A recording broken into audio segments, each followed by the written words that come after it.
Simon Baynes. Mr. Speaker, I beg to move that leave be given to bring in a bill to require the Secretary of State to undertake a review of the support available to markets and market traders and of the options for improving that support and for connected purposes.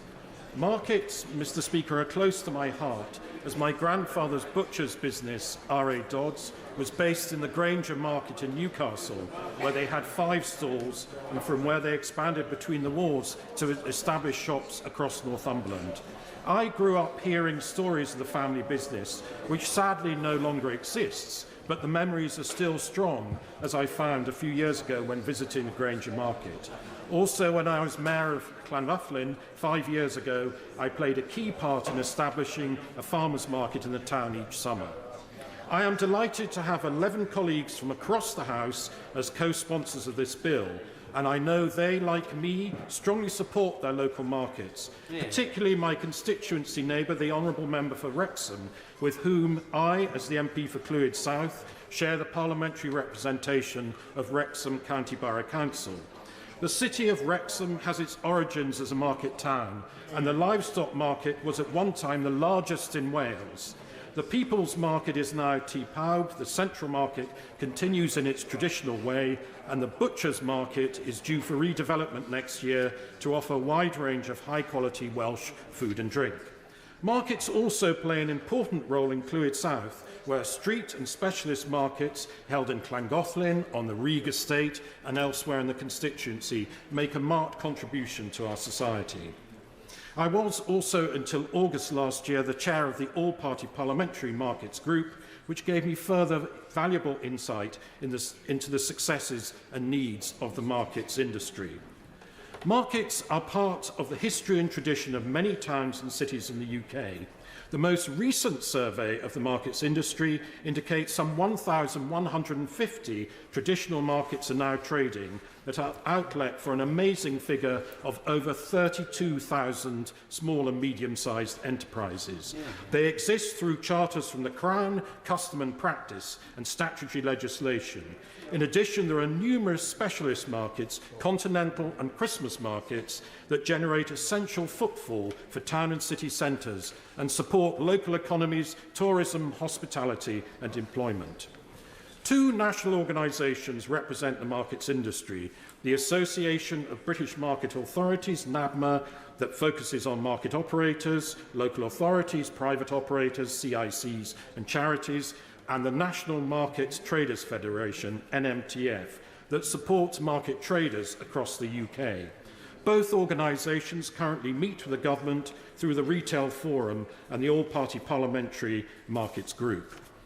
Slowly, the market industry is returning from the financial community and personal damages of COVID.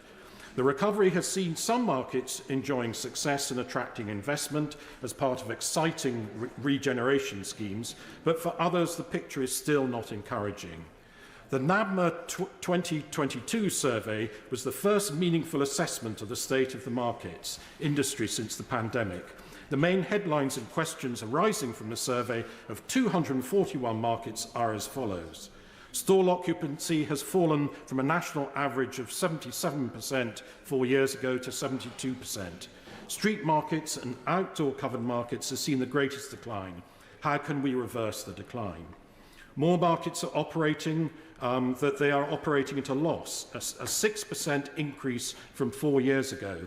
Only 40% of markets are trading with a surplus. Is this sustainable going forward, and how can this be reversed? Markets feature heavily as part of town and city regeneration for a number of local authorities. How can government funding be attracted to deliver successful and modern markets? Traditional family businesses are declining, especially those specialist businesses such as butchers and fishmongers. How does the market industry attract new and younger traders? Markets are at the heart of local communities. They are part of local history, but also have a key role to play in the future of communities and government initiatives, particularly levelling up. A key area for the government to address is on business rates. In 2022, business rates assessed on markets totalled over £20 million. The Chancellor announced the relief of business rates for many businesses, but due to an anomaly, local authority markets do not enjoy the benefits of this measure. Now, because of restrictions in the local authority finance legislation, a local authority cannot grant a concession to itself on business rates, whereas private markets can take advantage of the benefit. Therefore, a key part of the review called for in this bill would be for the government to look at extending business rate relief to local authority markets, including parish, town and community councils. Markets operated under charitable trusts should also be beneficiaries. The markets industry has taken several important initiatives via NABMA and NMTF to address areas which need more support.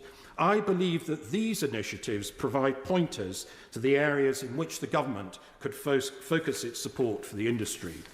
Firstly, recognising the fall in market occupancy in local businesses, the industry is delivering a campaign entitled Grow a Business in 2023 to attract more individuals to try out market trading. This is especially for young traders, but also individuals that are looking at a second or new career. Part of the historic success of market trading is to see small businesses prosper and grow and then move into the local high street. Never has this been more important. Secondly, the industry's Young Traders Market campaign celebrated its 10th anniversary in 2022. From relatively small beginnings, it has grown into an incredibly successful campaign. The winners go on to 10 regional finals involving 250 young people, and then 90 of them go to the national final held in Stratford-upon-Avon. During the campaign, many sustainable businesses have been created, and it is a flagship for the industry. Thirdly, the Love Your Local Market campaign has gone from strength to strength over the last 12 years. Its origin lay in the Mary Portas Review into the Future of the High Streets, which was commissioned by former Prime Minister David Cameron in 2011. The government at the time was concerned with the same issues as concern the government today, the contraction of retail, and it was seeking to deliver real change in communities and make towns multifunctional places to live, work and visit. Markets featured prominently in the Porter's report, which said markets can serve as fundamental traffic drivers back to our high streets. The Love Your Local Market campaign, which is now in its 12th year, attracts more and more support and is now celebrated around the world in over 25 countries. Government provided funding support to launch the campaign, which serves as an important catalyst to change. In conclusion, Mr. Deputy Speaker, the value of markets to our local communities is widely recognised, and I know that the government is keen to be as supportive as possible. As is called for in this bill, a review by the government of the support available for markets and of the options for improving that support would be welcomed with open arms by market operators and traders alike, and bring lasting benefits to our communities across the length and breadth of the UK. This would normally be the opportunity for one MP who wishes to oppose this 10-minute rule motion to do so. I see nobody wishes to do so, and I have had no indication either. So I will just pose the question. And the question is that honourable member have leave to bring in the bill. As many of that opinion say aye. Aye. Of the contrary, no. I think the ayes have it. The ayes have it. Who will prepare and bring in the bill? Sarah Atherton, Paul Bristow, James Daly, Sally Ann Hart, Mr. David Jones, Ben Lake, Robin Miller, Robbie Moore, Helen Morgan, Jim Shannon, Matt Vickers, and myself, Mr. Deputy Speaker. Baynes.